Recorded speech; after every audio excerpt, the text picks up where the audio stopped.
I've never taken a drug in my life. I've never tried cocaine in my life. I've never tried weed in my life, ever.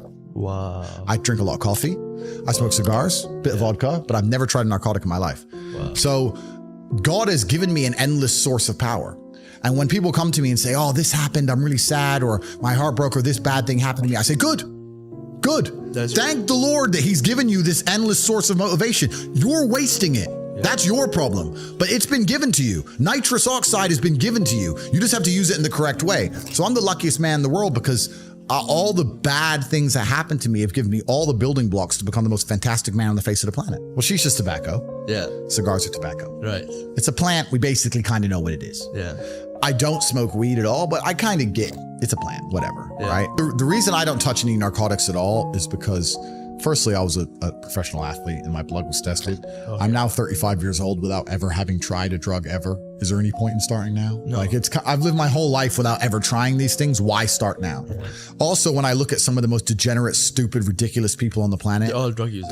They all use drugs. It's not very often I meet a man who's completely head to toe, has his life in order, and he likes drugs. A lot of rich people take cocaine, yes.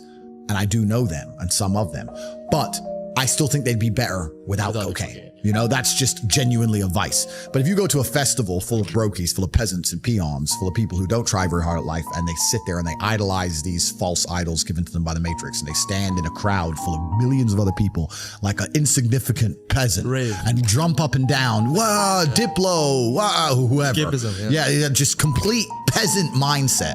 If you look at these people and say, do you like drugs? Guess what they say? I love it. Oh, yeah. So I don't want to go anywhere near the peasantry, right? Yeah. So, because that's what it is. It's disgusting and it's peasantry. So that's why I don't take drugs. And the reason I don't like vape is because I don't think that vape is even remotely natural. Because a tobacco is a plant, okay, cool. But if you manage to put chemicals inside of a little container that tastes like blueberry ice. Yeah.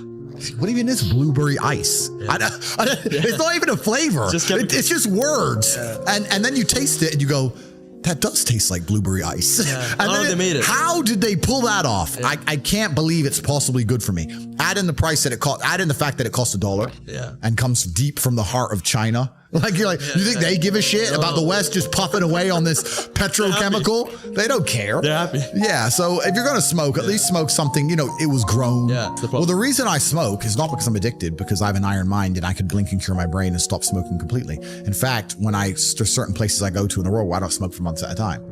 I'm not addicted to anything. The reason I smoke is because nicotine is good for your testosterone level. Okay. That's the reason I smoke. I smoke because I like the drug of nicotine, because nicotine is actually positive. The reason I drink coffee is not because I'm addicted, because caffeine is a miracle drug. Yeah. Caffeine's a miracle. Yeah. I drink endless coffee. And of course the Matrix will come along and say, too much coffee is bad for you. Too much meat's bad for you. They say anything to make you weak and stupid. Yeah. Caffeine, people don't understand that coffee changed the world. Before coffee and caffeine, we were we were living our lives in rhythm with the sun. We got up when the sun came up, we went down when the sun came down. We couldn't go against it. We didn't go against it very much. With the Industrial Revolution and caffeine, the introduction of caffeine, we now had night shifts, we now had double shifts. Think about this.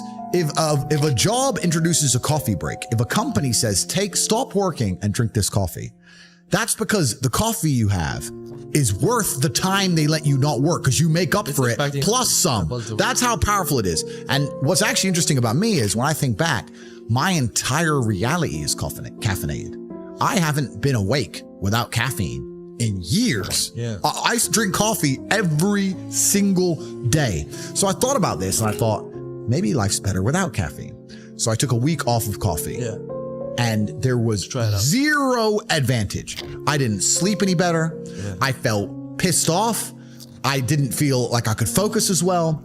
I was more tired, but I couldn't sleep any better. It was weird. I was just like, this isn't me. Now, obviously, I'm still a hyper-competitive individual. I still went to the gym. I still did my work. I'm still the top G.